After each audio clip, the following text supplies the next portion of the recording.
अस्सलामुअलैकुम। अब तक की अहम खबरों के साथ मैं हूं दरख्शां बतूल और मैं हूं ज़ुशान यासीन। सबसे पहले अब तक की हेडलाइंस।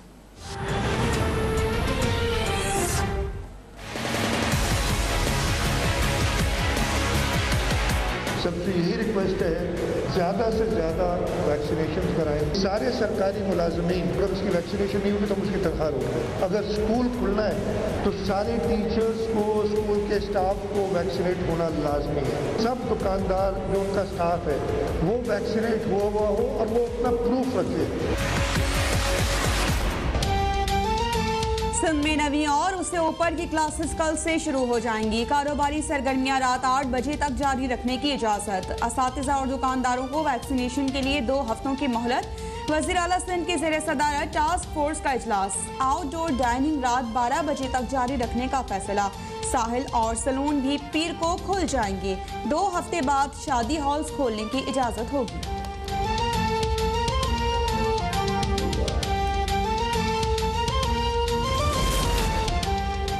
वफाक के मातहत तालीमी इदारों में पहली से चौथी और छठी 7वीं क्लास को बगैर इम्तहान प्रमोट करने का फैसला। 5वीं और 8वीं के इम्तहानात लिए जाएंगे। वजारत तालीम ने मंजूरी दे दी। 5वीं और 8वीं के इम्तहानात का शेड्यूल वफाकी निज़ामत तालीमात जारी करेगा। प्रमोट होने वाले तलबा को गुज़िश्ता साल के नताइज की बुनियाद पर अगली जमात में तरक्की दी जाएगी।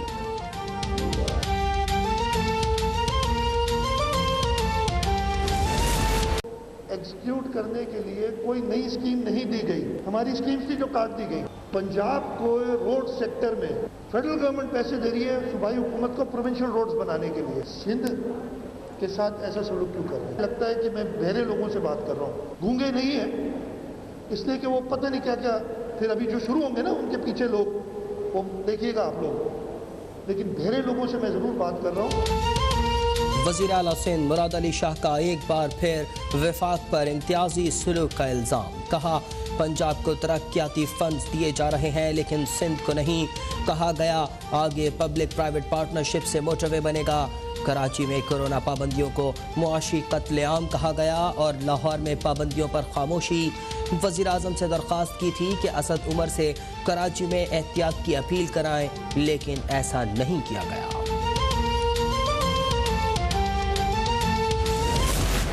वज़ीर आला साहब, आप सिंध की हुकूमत ज़रूर हैं, आप सिंध के अवाम नहीं हैं। और पैसा हमने खर्च करना है सिंध के अवाम के ऊपर, सिंध की हुकूमत के लिए नहीं।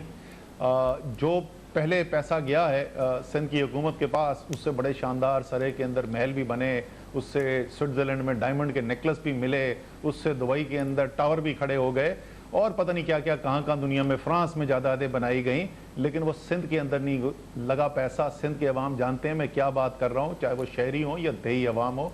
बाकी पाकिस्तान वालों को शायद अंदाज़ा ना हो कि इस वक्त सिंध के कितने बुरे हालात हैं। वफाकी हुकूमत सिंध के अवाम पर रकम खर्च करेगी, सिंध हुकूमत पर नहीं। पहले जो पैसा सिंध हुकूमत को दिया गया उससे सरे महल बने। वफाकी वज़ीर असद उमर वज़ीर आला सिंध के वज़ीर आज़म को खत पर रद्द-ए-अमल। कहा कि सिंध के साथ इम्तियाजी सलूक नहीं किया जा रहा। PTM टूटने के बाद पीपल्स पार्टी ने सिंध कार्ड का इस्तेमाल शुरू कर दिया। पीपल्स पार्टी ने मोटरवे बनाने पर 1 रुपया खर्च नहीं किया।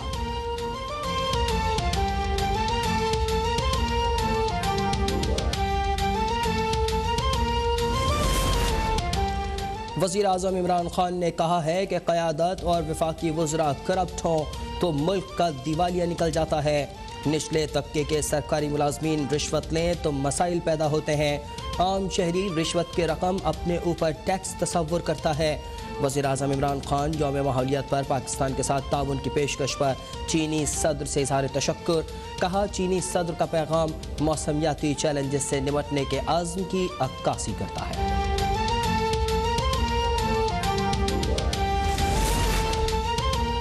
ग्रांट्स को इस्तेमाल करके ज्यादा रेवेन्यू दिखाने की हुकूमती चालाकी कौम से फरेब है। आदाद शुमार गलत होंगे तो सूबों को टैक्स वसूलियों में हिस्सा भी गलत ही मिलेगा। अपोजिशन लीडर शहबाज शरीफ की हुकूमत पर तनकीद। कहा कि हुकूमत कौमी खजाने और रेवेन्यू के साथ वो ही कर रही है जो आटा चीनी के साथ हुआ। मुआशी आदाद शुमार में गड़बड़ से क्या हुकूमत विफाक और इकाइयों को लड़ाना चाहती है?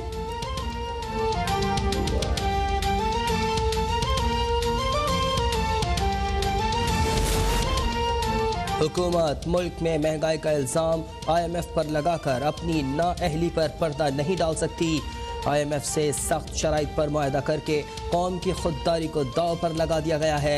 चेयरमैन पीपल्स पार्टी बिलावल भुट्टो जरदारी की हुकूमत पर तनकीद, कहा अवाम की जेबों में पैसा नहीं और इमरान खान बजट में PTI अरकान असम्बली को अरबों रुपए से नवाजने का मंसूबा बना रहे हैं।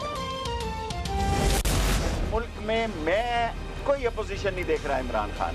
इतनी नाअहल, नालायक, नकम्मी, नकट्ठू, बेकार किस्म की थकी हुई अपोजिशन मैंने नहीं देखी। इमरान खान मुकद्दर का सिकंदर है, उसको ऐसी नकम्मी अपोजिशन मिली जिसका कि ये मसला और शहबाज शरीफ को रोक लिया गया और मेरी मिनिस्ट्री ने उनको ECL में डाला है। सारे याद रखना, जहांगीर तरीन के पूरे वोट पड़ेंगे इमरान खान के बजट में। नवाज शरीफ हुकूमत को गोली देकर बाहर चले गए, इसका इमरान खान को बहुत दुख है। शहबाज शरीफ की ECL में नाम डाले जाने के खिलाफ दरख्वास्त देने की मुद्दत खत्म हो गई। वफाकी वज़ीर दाखिला शेख रशीद की मीडिया से गुफ्तगू, कहा कि इतनी नालायक, निकम्मी और बेकार अपोजिशन नहीं देखी। अपोजिशन के दरमियान जूतियों में दाल बट रही है। बजट में जहांगीर तरीन ग्रुप का वोट इमरान खान को पड़ेगा।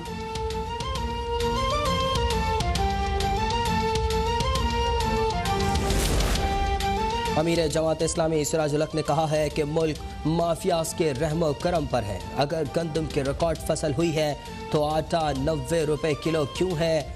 IMF की शराइत पर बनने वाले बजट में आवाम के लिए कोई अच्छी खबर नहीं। कोरोना फंड के 1200 अरब रुपए के पैकेज की तफसीलात सामने लाने का मुतालबा, कहा ऑडिटर जनरल का ऑडिट रिपोर्ट से इनकार का मतलब पूरी दाल ही काली है। पानी की तकसीम के 1991 के मुआहदे पर अमल नहीं हो रहा। सिंध के तहफ़्फ़ुज़ात पर विफाक संजीदा नहीं हो रहा है। PTI हुकूमत ने पंजाब में 85% पानी दिया। सिंध में इस वक्त 35% पानी की कमी है। वज़ीर इत्तलात सिंध नासिर हुसैन शाह की प्रेस कॉन्फ्रेंस, कहा कि पानी की कमी से सिर्फ सिंध का नहीं पूरे पाकिस्तान का नुकसान है। सिंध में कपास और चावल की फसल मुतासिर हो रही है।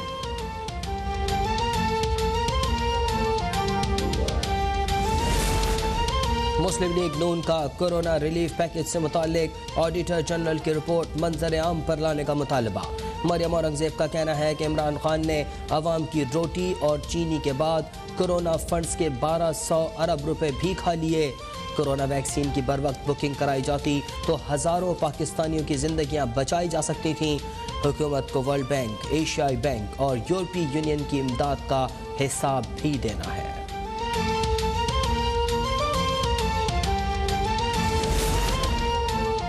मुल्क में कोरोना के हमले जारी, 24 घंटों में मजीद 76 अफराद जाँ बहक, 1629 नए केसेस रिपोर्ट। मुल्क में कोरोना से अमवात 21,265 हो गई। गुज़िश्ता रोज 52,427 टेस्ट किए गए। कोरोना के मुस्बत केसेस की शरह 3.1% रही।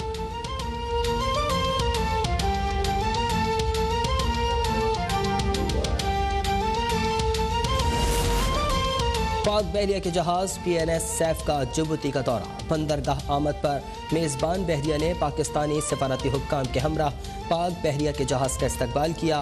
तर्जुमान पाक बहरिया के मुताबिक जिबूती नेशनल पार्लियामेंट के सदर मोहम्मद अली हमीद का वज़रा और अरकान पार्लियामेंट के हमराह PNS सैफ का दौरा। जहाज के कमांडिंग ऑफिसर ने कमांडर जिबूती बहरिया, कमांडर जिबूती कोस्ट गार्ड और दीगर हुक्काम से मुलाकातें की।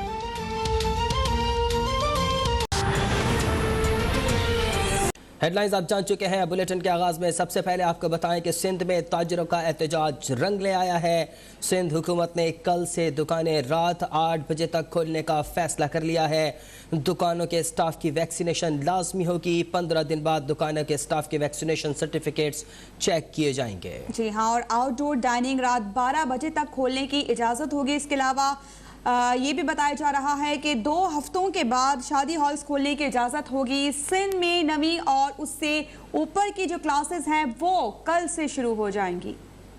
वज़ीर सिंध मुराद अली शाह की ज़ेर सदारत में होने वाले कोरोना टास्क फोर्स इजलास में सिंध भर में कोरोना केसेस का जायजा लिया गया। इजलास को बताया गया कि कराची में 5 जून को कोरोना केसेस की शरह 8.5% पर आ गई है। कराची के तमाम अजला में केसेस की शरह कम हुई है। ताहम हैदराबाद में केसेस की शरह अब भी 11% से जायद है।